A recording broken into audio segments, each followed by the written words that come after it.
من خدام سنة نبي المصطفى عليه الصلاة والسلام والصلاة والسلام على صفوته من خلقه في خاتم أنبياء سيدنا ونبينا محمد صلى الله عليه وسلم الحمد لله মাহপুর ইউনিয়নের 6 নং ওয়ার্ড কর্তৃক আয়োজিত আজকের ওসমান হাদির দোয়া মাহফিলে সম্মানিত পরিচালক, সম্মানিত সভাপতি, মঞ্চবস্থিত উপবিষ্ট অন্যান্য নেতৃবৃন্দ, মুরব্বীরা এবং এই এলাকার আমার একান্ত শ্রদ্ধাভাজন মুরব্বী বৃন্দ এবং যুবক ভাইরা, কিশোর ভাইরা, পদের অন্তরে আমার বোনেরা আছে, সবাইকে আমার পক্ষ থেকে সালাম। আসসালামু আলাইকুম ওয়া রাহমাতুল্লাহি ওয়া বারাকাতুহু। ওয়া আলাইকুম আসসালাম ওয়া রাহমাতুল্লাহ।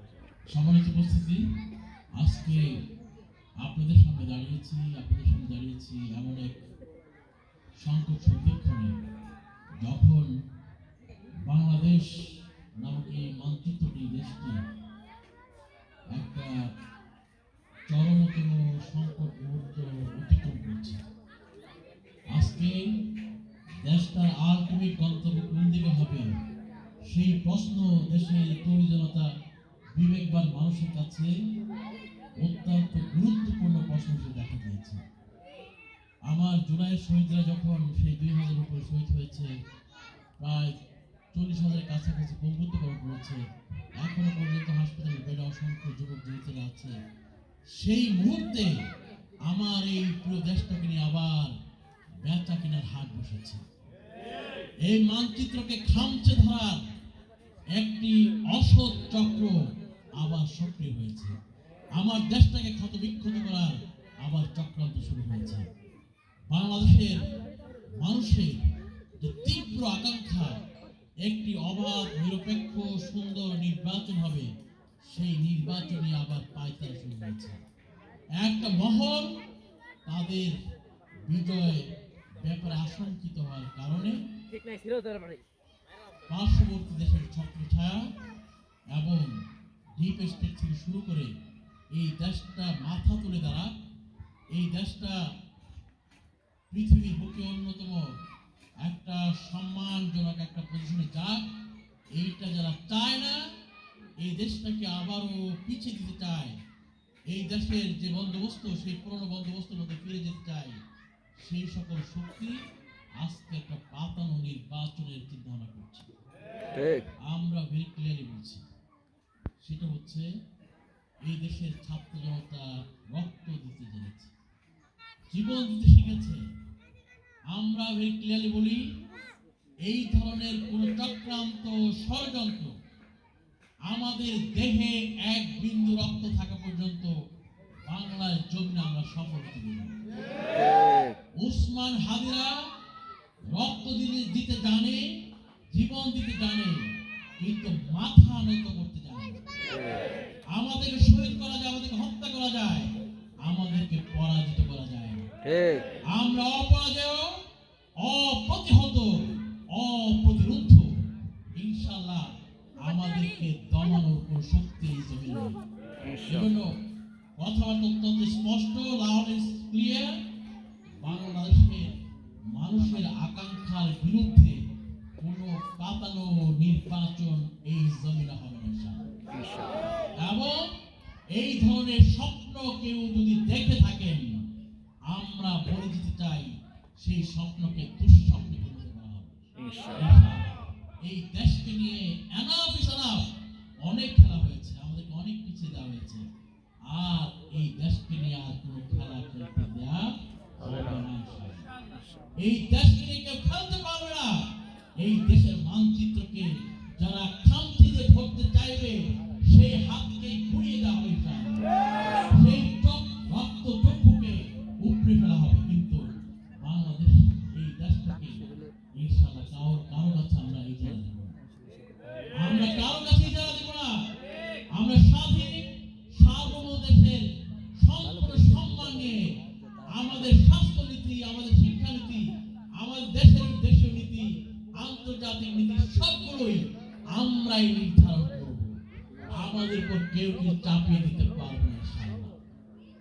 আর এই দেশটাকে যারা এই 54 বছর শাসন করেছে, প্রিয় ভাই আমার, এই দেশের হাজার হাজার কোটি টাকা বিদেশে পাচার করা হয়েছে। যারা এই দেশের মানুষের ভাগ্যের পরিবর্তনের কথা বলে ক্ষমতা এসেছে চটকদার স্লোগান দিয়ে, মানুষকে মিথ্যা আশ্বাস প্রশ্বাস দিয়ে মানুষের ভাগ্যের পরিবর্তনের কথা বলে নিজের ভাগ্য শুধু পরিবর্তন হয়েছে, মানুষের ভাগ্যের কোনো পরিবর্তন হয়। আজকে দোহানো অফিস আপনি দেখেন, আমি গ্রামে গঞ্জে সেই গলিতে গলিতে সব জায়গায় যাওয়ার চেষ্টা করছি। ঢাকার এত কাছে, অথচ রাস্তাঘাট বিভিন্ন কিছু অবস্থা যদি আপনি দেখেন, একেবারেই অবাক হওয়ার মতো কাণ্ড। অথচ এবং অনেক জায়গায় আমি দেখলাম যে এখনো পর্যন্ত সেই বাসের সেতু দিয়ে মানুষ পারাপার হচ্ছে, অথচ বরাদ্দ হয়ে আছে, সেই বরাদ্দ টাকা বছর বছর সেটা বাস্তবায়ন হয় না, সেই বাজেট বাস্তবায়ন হয় না। আজকে অবশ্যই এই জব নেওয়ার সময় এসেছে, সেই টাকাগুলো কোথায় গিয়েছে, সেই টাকাগুলো কোন পকেটে ঢুকেছে? বাংলাদেশের মানুষের সেই 18 কোটি মানুষের রক্ত ভেজা ঘাম দিয়ে আমার বিদেশের ভাইরা, প্রবাসী ভাইরা যে রেমিটেন্স পাঠায়, সেই টাকা কারো পকেটে ঢুকতে আমরা দিব না ইনশাআল্লাহ। কোন দুর্নীতিবাজ সে দুর্নীতি করে জনগণের ভাগ্য নিয়ে ছিনিমিনি খেলে আমার দেশের সেই মানুষের গরিব ভুখানাঙ্গা তাদের জন্য যে বরাদ্দ সেই টাকা নিয়ে আর এই দেশে কেউ টিকতে পারবে না ইনশাআল্লাহ। আমরা অবশ্যই সেই অসাধু নেতৃত্বের হাত থেকে এই দেশকে মুক্ত করে যারা যোগ্য, যারা তাকওয়াবান, যারা মুত্তাকি, যারা দুর্নীতি মুক্ত, তাদের হাতে এই দেশের ক্ষমতা আমরা তুলে দেব ইনশাআল্লাহ। পারবো কিনা? পারবো ইনশাআল্লাহ। সবাই রাজি আছে? কিন্তু এই কাজটা কি সহজ? এই কাজটা সহজ না। কারণ যারা এই 54 বছরে এই কায়েমি স্বার্থবাদী গোষ্ঠী তারা বসে আছে, তারা দেখবেন কখনোই আপনার পথটাকে কুসংস্কার করবে না, আপনার পথ কখনো ফুলে বিচার হবে না।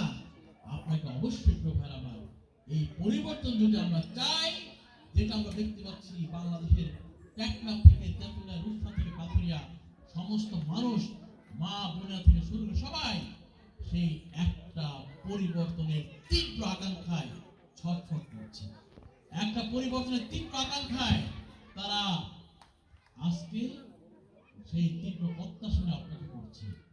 সুতরাং সেই পরিবর্তন আমাদেরকে আনতেই হবে এবং এই পরিবর্তনের বিরুদ্ধে যারা দাঁড়াবে ইনশাআল্লাহ তাদেরকে আমরা প্রতিরোধ করব মানুষের গণজাগরণের মাধ্যমে। পারবো ইনশাআল্লাহ। এই দেশে পরিবর্তনের বিরুদ্ধে দাঁড়িয়ে কেউ ইনশাআল্লাহ তাদের এজেন্ডা বাস্তবায়ন করতে পারবে না, ইনশাআল্লাহ সেই এজেন্ডা বাস্তবায়ন করতে দেয়া হবে না ইনশাআল্লাহ। প্রিয় ভাই আমার, এই জন্যে আজকে পরিবর্তনের যে তীব্র আকাঙ্ক্ষা আমরা দেখতে পাচ্ছি মানুষের মাঝে, এবং যেন নদীর সব জায়গায় একই পরিবর্তনের আওয়াজ আমি পাচ্ছি, একই পরিবর্তনের প্রতিধ্বনি আমরা পাচ্ছি, মানুষের হৃদয়ে হৃদয়ে সেই পরিবর্তনের তীব্র আকাঙ্ক্ষা। আজকে একটা নীরব গণ বিপ্লবের অপেক্ষায় আজকে এই দেশটা উন্মুখ হয়ে বসে আছে। ইনশাআল্লাহ 12 তারিখের ব্যালটের মাধ্যমে সেই পরিবর্তন ইনশাআল্লাহ আমরা এনেই ছাড়ব। আজকে আবারও দেশ দুটি ভাগে বিভক্ত হয়ে যাচ্ছে। একটা ভাগ হচ্ছে বাংলাদেশের আজাদির পক্ষে, আরেকটা ভাগ হচ্ছে বাংলাদেশকে আবার গোলামীর জিঞ্জির করানোর পক্ষে। ঠিক কিনা? ইনশাআল্লাহ গোলামীর আজাদি, গোলামীর আজাদি, সেই আজাদির জন্যেই আমাদেরকে বুক খুলে দাঁড়াতে হবে, সেই আজাদির জন্য আমাদেরকে দাঁড়াতে হবে।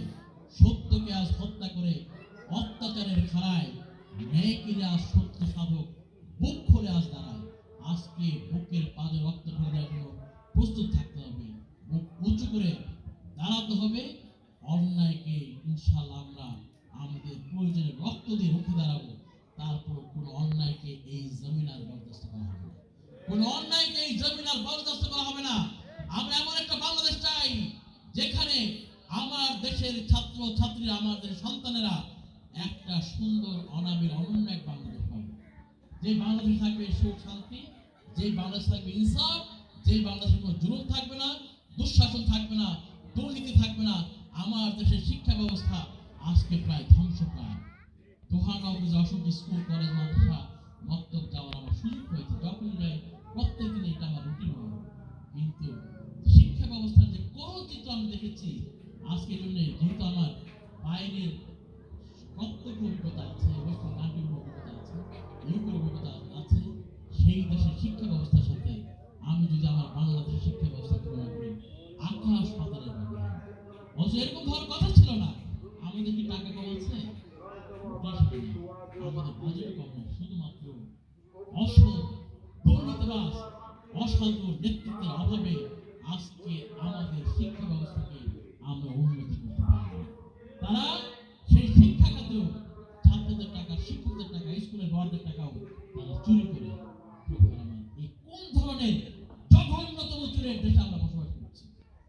আজকে আমার স্বাস্থ্য সেবা, আপনি হাসপাতালে যান, সরকারি হাসপাতালে আমি দেখেছি রোগীরা হাসপাতালে ব্যাগ না পাওয়ার কারণে বারান্দায় পোকামাকড় মশা মাছির সাথে তারা রাত কাটাচ্ছে। দেখেছেন না আপনি? অথচ স্বাস্থ্য সেবা এটি কারো দয়া, এটা হচ্ছে আমাদের মৌলিক অধিকার।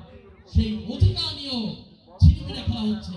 স্বাস্থ্য খাতের বরাদ্দ একেবারে মিনিমাম 30% 40% পর্যন্ত চুরি হয়ে যায় প্রত্যেক বছর। এই অবস্থার পরিবর্তন করতে হবে।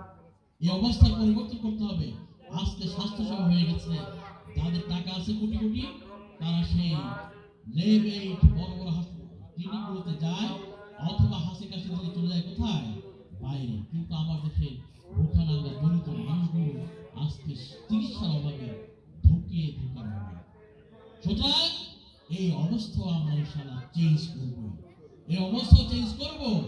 এই সুবিধা শুধু একটা শ্রেণীর জন্য না, আমার বাংলাদেশের 18 কোটি মানুষের জন্য একই স্বাস্থ্য সেবা যাতে হয়, সেই চেষ্টা আমরা প্রিয় ভাইরা, তার পাশাপাশি সকল প্রত্যেকটা সেক্টর নিয়ে আমি বলি, প্রত্যেকটা সেক্টরে যে অনিয়ম, যে দুর্নীতি, যে অপ্রতুলতা, যেভাবে মাথা চারা দিয়ে রন্ধ্রে রন্ধ্রে ঢুকে গিয়েছে, সব ব্যবস্থাপনাগুলো চেঞ্জ করতে হবে। আর এই চেঞ্জ যদি করতে যাই আমরা, সেই দুর্নীতিবাজ যারা বসে আছে, অসাধু কর্মকর্তা কর্মচারী, সেই দুর্নীতিবাজ নেতৃবৃন্দ, তারা আমাদেরকে পথ ছেড়ে দিবে? পথ ছেড়ে দেবে না। কিন্তু প্রিয় ভাই আমার, পরিবর্তনটা দরকার কিনা? এই পরিবর্তন যদি আনতে হয়, আজকে সে সকল কায়েমি স্বার্থবাদী গোষ্ঠীর বিরুদ্ধে আমাদের জনগণ প্রতিরোধ গড়ে তুলতে হবে, ঠিক না? ইনশাআল্লাহ আমরা সেই প্রতিরোধ যদি করতে পারি, জুলাইয়ের বিপ্লব যেমন হয়েছে কেউ কল্পনা করি নাই, আল্লাহর পক্ষ থেকে আবাবিল পাখির মতো সাহায্য এসেছে। সেই আমরা যদি সচেতন হই অন্যায়কারীদের বিরুদ্ধে, আমরা যদি সচেতন হই লুটেরাদের বিরুদ্ধে, দুর্নীতিবাজদের বিরুদ্ধে, তাহলে ইনশাআল্লাহ বাংলাদেশের জমিনে আমরা সেই দুর্নীতিবাজদেরকে, এই জমিন থেকে আমরা দুর্নীতিবাজদেরকে ইনশাআল্লাহ হটিয়ে দিতে পারবো। সেখানে সৎ এবং যোগ্য লোকদের ইনশাআল্লাহ শাসন প্রতিষ্ঠিত হবে। এবং সেটা যদি আমরা চাই, ভাই আমার, এখন আর বসে থাকার আমাদের সময় নেই। এখন বসে থাকার সময় নাই। এই জন্য সেই তারেক বিন জিয়াদ, তিনি কি করেছিলেন? স্পেন বিজয় করেছেন, তাই না? সেই তারেক বিন জিয়াদের সেই ফর্মুলা আমাদের ফলো করতে হবে। পিছনে পালানোর সমস্ত জাহাজ পুড়িয়ে দিতে হবে। আমরা ইনশাআল্লাহ শুধু সামনের দিকে যাব। বিজয় হচ্ছে আমাদের আখেরি গন্তব্য। কি বিজয় হচ্ছে আমাদের চূড়ান্ত মঞ্জিল। সেই মঞ্জিলে পৌঁছার না পর্যন্ত আমরা আমাদের পদযাত্রাকে ক্ষান্ত করব না, আমরা থেমে যাব না। ইনশাআল্লাহ বিজয়ের মঞ্জিলে পৌঁছার পরেই আমাদের পথ চলা থামবে। এর আগে ইনশাআল্লাহ আমাদেরকে থামাতে পারবে না। এই যে প্রিয় ভাই আমার, আসুন গ্রামে গঞ্জে, শহরে নগরে, বন্দরে, বাড়িতে বাড়িতে, সব জায়গায় একটা পরিবর্তনের জন্য একটা গণজোয়ার তৈরি করি।